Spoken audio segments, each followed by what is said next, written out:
Watching this morning, the day after Christmas, Governor Andrew Cuomo is calling for hate crime investigations following a string of attacks against Jewish people in New York City.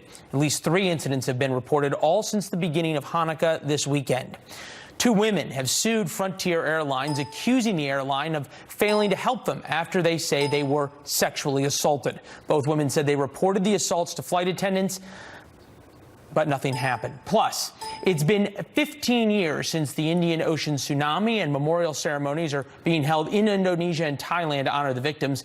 About 230,000 people were killed in what has been called one of modern history's worst natural disasters.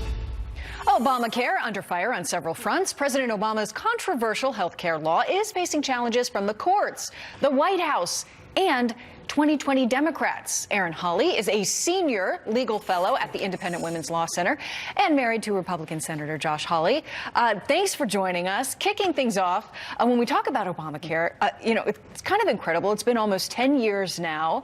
The law has been picked at, and not just by Republicans, also by Democrats as well.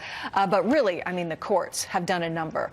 So your thoughts, where's the greatest challenge coming from right now when it comes to this particular part of the former president's legacy? Well, I think if we're talking about today, the greatest challenge might perhaps be from the courts, at least in part. Just a couple of weeks ago, the Fifth Circuit issued a decision in the Azar case. And in this case, as the clip you played from President Trump indicated, the Fifth Circuit struck down the individual mandate, the really controversial part of the law that required individuals to buy insurance. Yeah, and then, upheld on appeal. Then there's the GOP-led suit arguing that really the whole thing should be scrapped. So is that really one to watch? We just need to look at sort of the variety of potential lawsuits that could come. So I think this lawsuit is important for the constitutional principle that it sets up. So it's important to look at the background of this case. And in 2012, there were 6 justices that found that the individual mandate was unconstitutional under the Commerce Clause. And this was the ground that Congress had relied on. And instead of looking at the Commerce Clause, what the court did was they turned to the taxing power and they reinterpreted the individual mandate's penalty to be a tax and said, okay, if we look at this as a tax, if we sort of strain incredulity and look at this as a tax, then we can uphold the individual mandate. But then, of course, comes the 2017 Congress, and they zero out that mandate. So now you have a tax that raises 0 revenue. And so the question is this still a tax?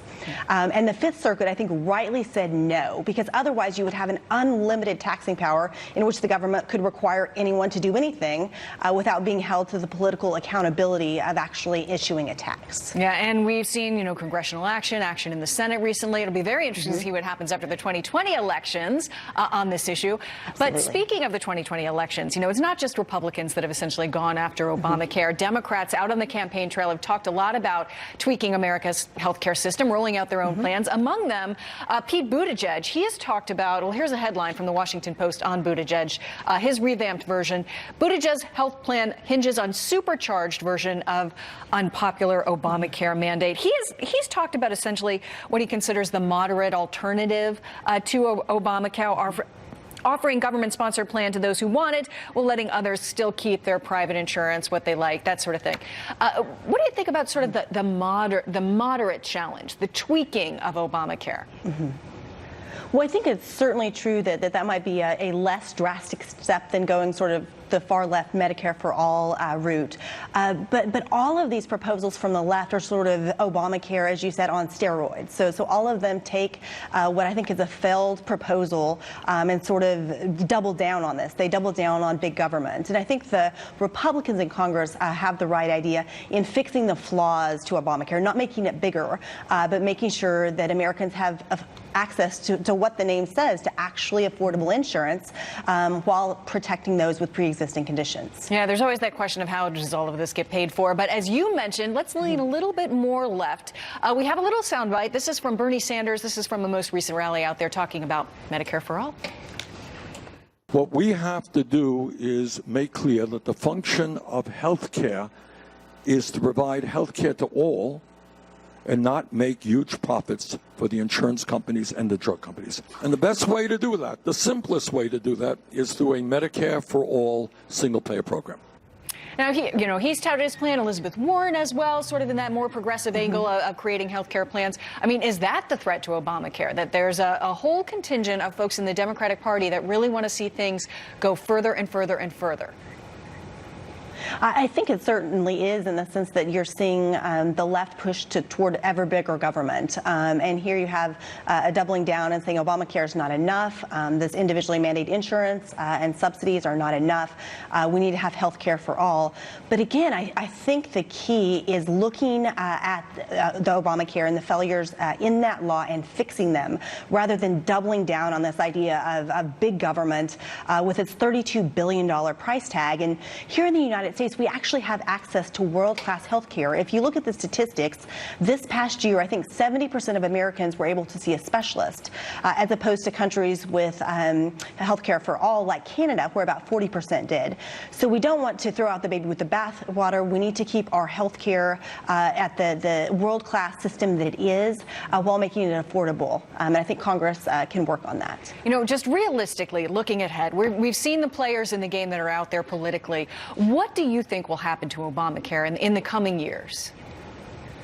So I think to go back to the court case, and that's more of my area, and when you look at that case, the Fifth Circuit issued a really interesting ruling on severability, and they basically kicked that decision, and severability is just a fancy legal word for determining how much of the law falls. So of course, under our Constitution, Congress writes the laws and the courts are just supposed to interpret it. So in this case, they found the individual mandate was unconstitutional, so that part of the law falls, but they didn't know how much else would go with it. And that question is one of congressional intent. So they sent it back to the district court to look at that question in light of what the 2017 Congress did. And I think that's really important because it shows the correct balance between Congress and the courts. The courts are supposed to implement what it is that Congress has done. So they directed it to the district courts. And the important thing also is that Americans get to keep their insurance. As the president said, no one's insurance changes. This will work its way through the courts. And meanwhile, Congress has time to fix problems with the Affordable Care Act. All right, Erin Hawley, thank you so much. I know there are a lot of people that would like some stability, to have some idea what's going to happen in their health care in the years ahead all across America. Thank you so much for your insight. Thank you. Retailers are seeing a lot of green this holiday season, raking in the cash thanks to record high sales in one sector. We're going to talk about what's driving that surge. Plus, the U.S. keeping up its guard after North Korea's threat of a possible Christmas gift, what the Pentagon is doing to keep an eye on Kim Jong-un. Let's see what happens. Everybody's got surprises for me, but let's see what happens. I handle them as they come along. Most people think of Verizon as a reliable phone company. But to businesses, we're a reliable partner. We keep companies ready for what's next. We weave security into their business, virtualize their operations, and build AI customer experiences. We also keep them ready for the next big opportunity, like 5G. Almost all the Fortune 500 partner with us. When it comes to digital transformation, Verizon keeps business ready. My psoriatic arthritis pain, I had enough. It's not getting in my way. joint pain, swelling, tenderness, much better. My psoriasis, clearer. Cosentyx works on all of this. 4 years and counting. So watch out. I got this. Watch me. Real people with active psoriatic arthritis are feeling real relief with Cosentyx. Cosentyx is a different kind of targeted biologic. It treats the multiple symptoms of psoriatic arthritis to help you look and feel better. It even helps stop further joint damage.